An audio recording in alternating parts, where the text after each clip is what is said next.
क्या अमेरिका ये जंग हार चुका है? वो रिपोर्ट सामने आ गई जिसने व्हाइट हाउस की नींदें उड़ा दी हैं। रूसी इंटेलिजेंस का दावा है कि ईरान के जवाबी हमलों में इसराइल के 11 जोहरी साइंसदान और 6 जनरल मारे जा चुके हैं। लेकिन असल धमाका खेज खबर यह है कि देमूना का एटमी मरकज ईरानी हमलों की जद में आकर आर्जी तौर पर बंद हो गया है। क्या इसराइल की दिफाई शील्ड नाकाम हो गई है?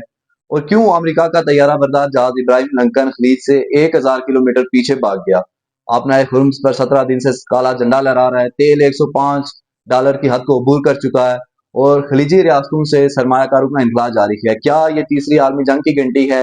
दरियाब असलम ऑफिशियल के साथ देखिए वो इंकशाफी रिपोर्ट जो आपको किसी और चैनल पर नहीं मिलेगी। पिछले 17 दिनों से मशरिक़ वस्ता पर एक अजीब सी कैफियत तारी है, जहां एक तरफ अमेरिका और इसराइल ईरान पर मुसलसल फिजाई हमले कर रहे हैं, वहीं दूसरी तरफ ईरानी मिसाइल खलीजी ममालिक में अमरीकी इताद की नींदें उड़ा रहे हैं। इस जंग में अब महज फौजी तनसीबात तक महदूद रहकर आलमी मैशियत और तवानाई की फराहमी को भी गरमाल बना लिया है। रूस ने हाल ही में एक खुफिया इंटेलिजेंस रिपोर्ट जारी की है जिसके मुताबिक ईरान की जवाबी कार्रवाइयों के पहले 72 घंटों के दौरान इसराइल की अफरादी कुव्वत और स्ट्रेटेजिक सतह पर नुमाया नुकसानात का सामना करना पड़ा है। इस रिपोर्ट में दावा किया गया है कि हलाक होने वालों में 11 जोहरी साइंसदान, IDF के 6 सीनियर जनरल, 198 फिजाइया के अफसरान, 462 फौजी एहलकार और 32 मोसाद एजेंट्स शामिल हैं। रिपोर्ट्स के मुताबिक सबसे तशवीशनाक हिस्सा देमूना के जौहरी मरकज से मुतालिक है। ये वो मुकाम है जहां इसराइल की खुफिया एटमी सलाहियतें मौजूद हैं। रूसी ज़राए का कहना है कि शदीद बमबारी के दौरान मुमकिना तौर पर इसराइल ने इस इंतहाई हिसास तनसीब के कुछ हिस्सों पर आर्जी तौर पर कंट्रोल खो दिया है। अगर ये दावे दुरुस्त हैं तो इसराइल की दवाई हिकमत अमली पर सवालिया निशान लगना फितरी है, लेकिन ये कहानी यहाँ ख़त्म नहीं होती। गुज़श्ता रोज़ मुत्तहिदा अरब अमारात के शाह आयल फील्ड और फुजीरा के तेल की तनसीबात पर ड्रोन हमले हुए जिससे आग भड़क उठी। दुबई इंटरनेशनल एयरपोर्ट के करीब भी ड्रोन हमले की इतला है जिसके वजह से परवाजों की आमदोरफ्त आर्जी तौर पर मुअत्तल करनी पड़ी है। इराक में सूरत हाल और भी धमाकाखेज है। बगदाद में अमरीकी सफारतखाने को निशान बनाने वाले राख्तों और ड्रोन की तादाद में इजाफा हुआ है। इराकी हुक्काम के मुताबिक इनमें से कुछ हमले बगदाद के अमीर मोहल्ले अल जदरिया में वाक़ एक घर पर भी हुए जहां मुबैना तौर पर ईरानी मुशीर मौजूद थे। दरी असना लिबनान में एक नई जिब्बत खुल गई है। इसराइली फौज ने हिजबुल्लाह के खिलाफ जनूबी लबनान में जमीनी कार्रवाइयां शुरू कर दी हैं। लिबनानी वजारत सेहत के मुताबिक 2 मार्च से अब तक इसराइली हमलों में 886 अफराद हलाक और 2141 जख्मी हो चुके, जबकि 10 लाख से ज्यादा अफराद बेघर हो चुके हैं। अब बात करते हैं अपनाए हुर्मुज़ की, जो आलमी तवानाई की शरेआन है।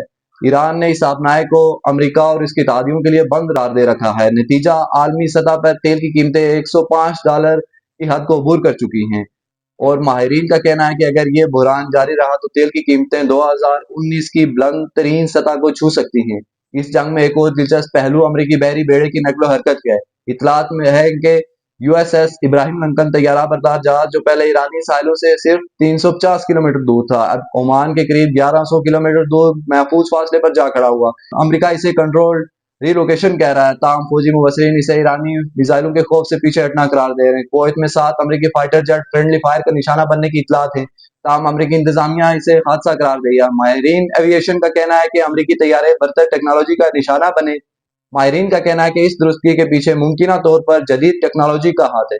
अगरचे कोई सरकारी सबूत हम क्या साराइयां जरूर हैं कि ईरान को चीन और रूस की फिजाई मावनत हासिल है।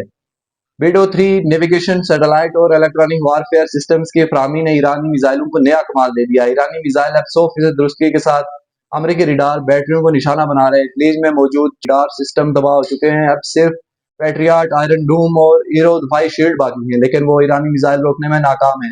अब आते हैं इस पैगाम पर जिसने पाकिस्तान और ईरान के ताल्लुकात को एक नई बुलंदी पर पहुंचा दिया है। ईरानी वजीर खारजा अब्बास इरागची ने 17 मार्च 2026 को उर्दू जुबान में ट्वीट करके पाकिस्तानी कौम का शुक्रिया अदा किया। उन्होंने लिखा, इस बाबरकत मुकद्दस और रूहानी दिन और घड़ी में मैं अमेरिका और सहयूनी हुकूमत की जहारियत के खिलाफ पाकिस्तानी अवाम और हुकूमत के जज्बात यकजहती और हमायत की पुरखलूस इजहार पे तहे दिल से शुक्रिया अदा करता हूँ। ये पाकिस्तानी कौम की अजमत, शराफत और गैरतमंदी की वाज़ेह दलील है। ईरान अपनी खुद मुख्तियारी और इलाकाई सालमियत के दिफा में इस्तेकामत और साबित करने के साथ खड़ा है। पाकिस्तान की दानिशमंदाना खारजा पॉलिसी का हमेशा खैर मुकदम किया जाएगा।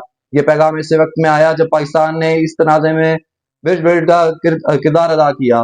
वज़ीर खारजा के मुताबिक पाकिस्तान इस मुश्किल वक्त में सफारती सतह पर कशीदगी कम करने के लिए कोशिश कर रहा है। वज़ीर आज़म शहबाज शरीफ और डिप्टी वज़ीर आज़म इसहाक डार इलाकाई रहनुमाओं से मुसलसल राब्ते में है। पाकिस्तान का किरदार इंतहाई मुतवाज़न और दानिशमंदाना है। एक तरफ इसने اقوام متحدہ کی سلامتی کونسل میں بحرین کی زیر قیادت قرارداد کی حمایت کی جو ایران کے جوابی حملوں کی مذمت کرتی ہے. وہیں دوسری طرف اس نے روس کے ڈرافٹ قرارداد کی بھی حمایت کی جس سے امریکہ نے ویٹو کر دیا تھا. وزیر اعظم شہباز شریف نے 12 مارچ کو سعودی عرب کا مختصر دورہ بھی کیا جہاں انہوں نے ولی عہد محمد بن سلمان سے ملاقات کی اور خطے کی موجودہ صورتحال پر تبادلہ خیال کیا.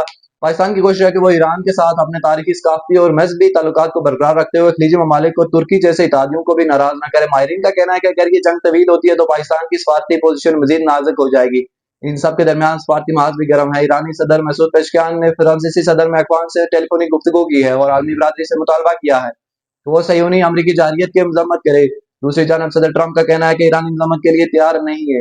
ان کا فوجی آپریشن میز پر ہے. اب دیکھنا یہ ہے کہ امریکہ آگے کیا کرتا ہے. دو ہی آپشنز ہیں: ایران میں زمینی افواج اتارنا جو کہ انتہائی خونی ثابت ہو سکتا ہے یا ایٹمی ہتھیار استعمال کرنا. دونوں ہی آپشن تیسری عالمی جنگ کا خطرہ مول لینے کے مترادف ہیں. اس پورے تنازع میں پاکستان کا کردار انتہائی اہم ہے. غیر رسمی طور پر پاکستانی عوام اور حلقے ایرانی مذمت کی حمایت میں تاہم حکومتی سطح پر انتہائی احتیاط اور دانش مندی سے کام لیا جا رہا ہے تاکہ اس خطے میں امن کی راہ ہموار ہو سکے. پاکستان کی باری آئے گی لیکن فی الحال وہ دانش مندی کا راستہ اپنائے ہوا ہے. امریکہ اور اسرائیل نے فرض کیا تھا کہ ایران کی سیاسی اور فوجی قیادت ختم کر کے وہ اس جنگ کو جیت سکتے ہیں لیکن جو رد عمل سامنے آیا وہ حیران کن ہے. ایران نہ صرف جوابی حملے کر رہا ہے بلکہ اس کی درستی اور گائیڈنس سسٹم میں بھی نمایاں بہتری آئی ہے. سیاسی اور فوجی قیادت کے ختم ہونے کے باوجود جو مذمت ہو رہی ہے اس کا مطلب یہ ہے کہ ایران، چین اور روس کا ہوم ورک مکمل تھا. جیسے جیسے یہ جنگ آگے بڑھے گی دنیا دیکھے گی کہ ایران، چین اور روس کا مشترکہ ہوم ورک کس قدر مکمل تھا. آبنائے خرمز کی بندش نے ثابت کر دیا کہ تیل کی سیاست اب صرف امریکہ کے ہاتھ میں نہیں، آئندہ دن فیصلہ کن ہوں گے. آپ دیکھتے رہیں ذریعہ اسلام آفیشیل. ہم آپ تک لاتے رہیں گے تازہ ترین حقائق، دعووں اور تجزیوں کے ساتھ. یہ تھی ایران اسرائیل جنگ پر خصوصی رپورٹ. ویڈیو پسند آئے تو لائک کریں، چینل کو سبسکرائب کریں اور شیئر کرنا نہ بھولیں. اگلی ویڈیو میں ملیں گے، تب تک کے لیے اللہ حافظ.